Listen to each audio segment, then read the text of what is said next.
So let's try and get in the head of Steve Borthwick and predict what sort of England team he's going to play in that first match against Italy, and also predict how they're going to play.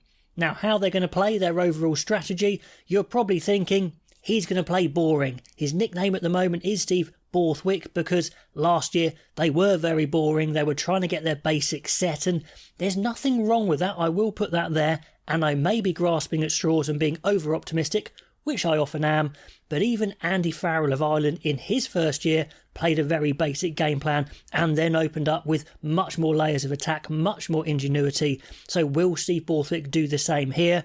I think it is the crunch time. If they stick to absolute basics, kick and chase, then yeah, call him Borthwick for sure. I am just holding out on him just for now, being that little bit optimistic. And if I was going to try and be even more optimistic, you could even say that Clive Woodward's World Cup winning side of 2003, well, they crashed and burned 4 years before that, and it takes a while to build a good team.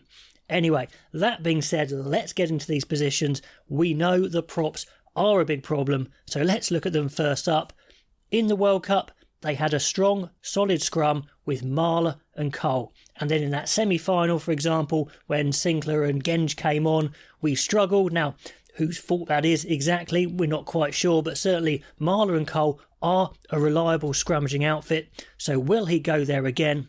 Well, assuming Genge and Marler are both fit and Marler's due to play this weekend, then probably yes, probably he will start Marler over Genge because no scrum, no win. I think I made a video with that title actually in the World Cup. Beno Urbano, he's probably on better form than both of them actually. Is he a better scrummager than Genge? Yeah, well maybe, but obviously Urbano very inexperienced, so that would be a massive call. But it is Italy and teams do try and experiment versus Italy more than other sides, no disrespect, so maybe Urbano, but that would be a massive call. So we'll play it safe and say Marler to start, Genge coming on, the solid scrummager to start, and then the explosive carrier coming on. So I think that's how it's going to go. On the tight head side, we've literally got nothing at the moment. We've got the veteran Cole back again, then Will Stewart, Joe Hayes, the jury's out about them. They haven't tried for a newer big scrummaging tight head like ISFer Scott or Painter of Exeter, so they're not trying that. So where do you go? I've literally no idea, so let's play it safe and say start Cole, just try and get this scrummage going and then bring on one of the others. Stewart wins on experience, so let's bring him on. Really not happy about that position, but play it safe I think is the only way to go and the way that Borthwick will go. At hooker, Borthwick was going to pick Jamie George anyway, and he's the captain now, so that one's done and dusted.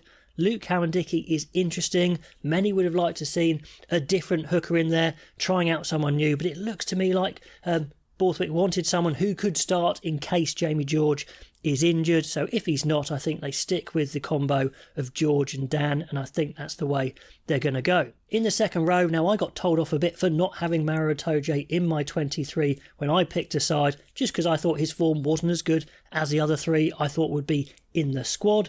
But Martin is injured now, and Itoje, well, he was going to be picked by Borthwick, I am sure anyway, for his experience, I've no doubt. Who he goes with depends a lot on what they're going to do at blindside.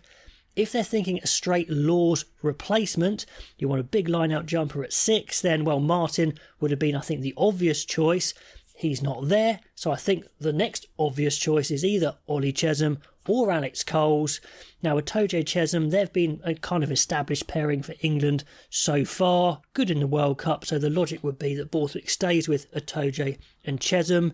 Who's going to be the closest to Courtney Laws? Well, maybe it's his young teammate, Alex Coles. I don't think it's his best position. I don't think it's a permanent position for him personally, but I can see that the way that Borthwick wants to play, he'd put a big guy at 6, dominate the line out, really put pressure on the opposition's throw.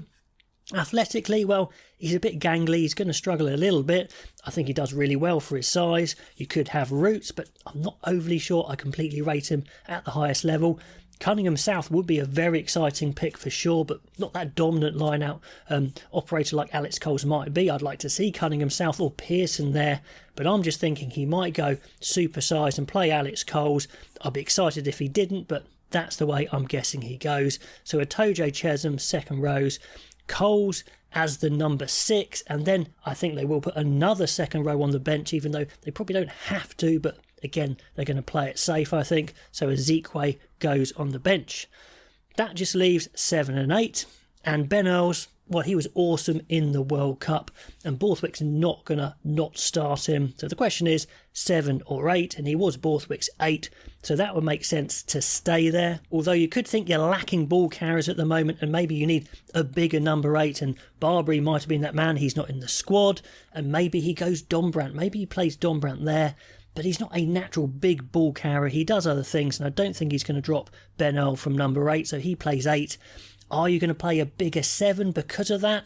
I don't know. Tom Pearson maybe, but Sam Underhill is tried and tested. He'll tackle all day long. He's a great player, so I think that Borthwick will go for Underhill there. It's not the biggest ball carrying pack, it's not the quickest pack, but it should be very reliable in the set piece, and I can see Borthwick starting with something very close to this. So Underhill 7, Earl 8, and I think he might take Dombrandt as well. Earl and Underhill obviously both play 7, so you don't need to take another 7 on the bench or someone who can play 7 like Pearson, so I think he might go for a number 8 and play Dombrandt. At scrum half, I'm sure Steve Borthwick will stick with his World Cup scrum half Alex Mitchell.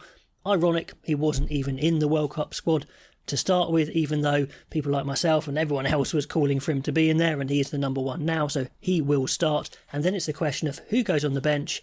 Ben Spencer's probably the 4-man, and I'd like to see him on the bench, but more likely he's going to go for reliable Danny Kerr, the veteran. I don't think he'd have picked him unless he wanted to play him and trusts him, so I think it's Mitchell starts, Kerr on the bench. Now, fly half wise, it's just a question of who starts, Ford or Smith, and the other one on the bench, and this will tell us a huge amount about how Borthwick wants to play, who he is backing as the main man.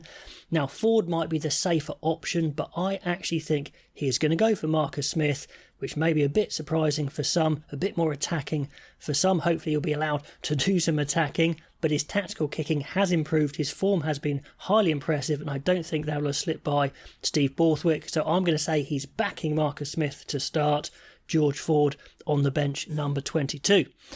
Centres and back 3 are very hard to call, for sure. In the centres, Beard, Oscar Beard, is the least likely to play, and I think Ollie Lawrence is the most likely to play.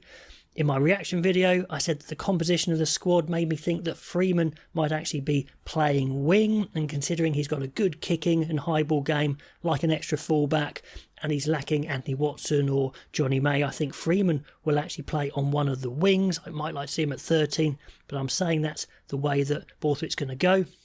That leaves Lawrence Dingwall to fight it out for 12.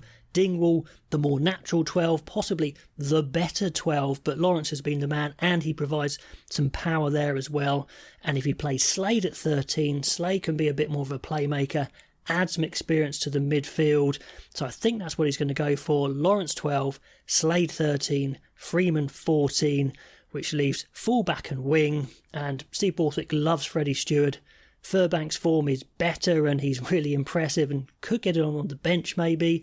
But I think he's going to stick with Stewart, no doubt. So that gives him those 2 fullbacks of Freeman and Stewart. Now, what does he do? Does he triple down and play Elliot Daly on the other wing, which will draw groans from many, including myself, because it kind of indicates a big kicking game, especially to start with? Or does he go for it and play an Emmanuel Faye-Wabusu from the start, because this is the Italy game and maybe it's a time to blood someone from the off? Roebuck would kind of be the same. Do you need a big man as well, because Freeman's pretty big? I'm not so sure. So actually, I think he's going to play Daly. I think he's going to play Daly and Freeman on the wings. Fullback Freddie Stewart, lots of kicking, lots of high ball prowess, be very, very safe. And I am going to go out on a limb and say he's going to play a new guy on the bench. Faye-Wabusu, I think, on the bench, because you've got Freeman and Daly, who are centres as well.